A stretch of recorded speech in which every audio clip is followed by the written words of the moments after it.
Hello दोस्तों, आप सभी का हमारे यूट्यूब चैनल लॉ ओरिएंटेशन में हार्दिक स्वागत है। आज हम पढ़ेंगे भारतीय संविधान और इसके लास्ट लेक्चर में हमने भारतीय संविधान के पार्ट 4 जो राज्य के नीति निर्देशक तत्व डीपीएसपी से डील करता है उसका आर्टिकल हमने 36 और 37 को पढ़ा था। आज हम पढ़ेंगे आर्टिकल 38। राज्य लोक कल्याण की अभिवृद्धि के लिए सामाजिक व्यवस्था बनाएगा। इसका क्लॉज 1 है, राज्य ऐसे सामाजिक व्यवस्था की जिसमें सामाजिक, आर्थिक और राजनीतिक न्याय, राष्ट्रीय जीवन की सभी संस्थाओं को अनुप्रमाणित करे, भरसक प्रभावी रूप में स्थापना और संरक्षण करके लोक कल्याण की अभिवृद्धि का प्रयास करेगा। इसका मतलब है कि लोक कल्याण की अभिवृद्धि और कल्याणकारी राज्य की स्थापना हेतु राज्य नागरिक को सामाजिक, आर्थिक और राजनीतिक न्याय उपलब्ध करवाएंगे। इसका आर्टिकल 38 का क्लॉज 2 जो बोलता है कि राज्य विशिष्टतया आय की असमानताओं को कम करने का प्रयास करेगा और न केवल व्यक्तियों के बीच बल्कि विभिन्न क्षेत्रों में रहने वाले और विभिन्न व्यवसायों में लगे हुए लोगों के समूहों के बीच भी प्रतिष्ठा, सुविधाओं और अवसरों की असमानता समाप्त करने का प्रयास करेगा।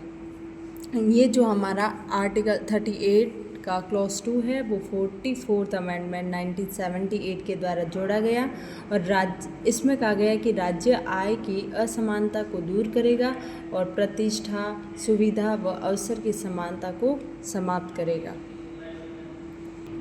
इसको हम एक उदाहरण के माध्यम से भी समझते हैं, जैसे कि गरीब और पिछड़े क्षेत्रों में स्वास्थ्य व शिक्षा की सुविधाएं बढ़ाना, आय असमानताओं को कम करने के लिए सब्सिडी या सहायता प्रदान करना और विभिन्न समूहों के विकास को समान अवसर उपलब्ध करवाना। एक दूसरा एग्जाम्पल और लेते हैं।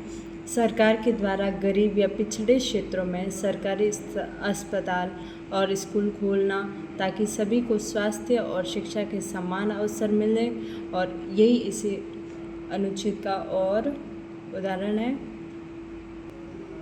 ओवरऑल हमारा जो आर्टिकल 38 है वो यही कहना चाहता है कि ये आर्टिकल 38 राज्य को लोगों के कल्याण को बढ़ावा देने के लिए एक सामाजिक व्यवस्था सुनिश्चित करने का निर्देश देता है।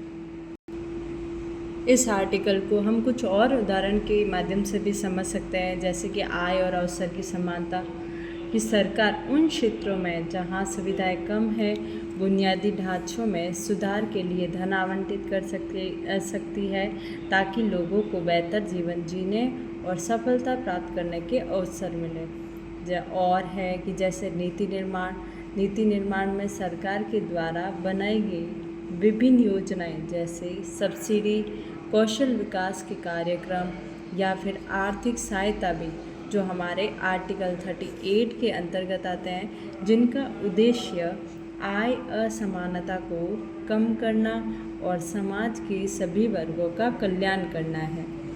और एक और जैसे हम समझ सकते हैं उदाहरण के माध्यम से कि सार्वजनिक उपयोगिता की सेवाएं, जिसमें लोक अदालतों की स्थापना जो सार्वजनिक उपयोगिता सेवाओं से संबंधित विवादों का तेज़ी से समाधान करती है, ये भी इसी सिद्धांत पर आधारित है ताकि लोगों को समय पर न्याय मिल सके।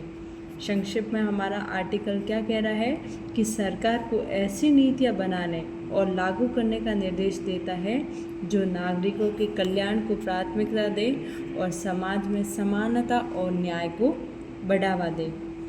इसी के साथ हमारा जो आर्टिकल 38 है वो यही कंप्लीट होता है और अगला हमारा आर्टिकल है 39 जो हम अपने अगले लेक्चर में पढ़ेंगे। अगर आपको हमारा ये वीडियो अच्छा लगे तो लाइक, शेयर एंड सब्सक्राइब ज़रूर कीजिएगा। Thanks for watching.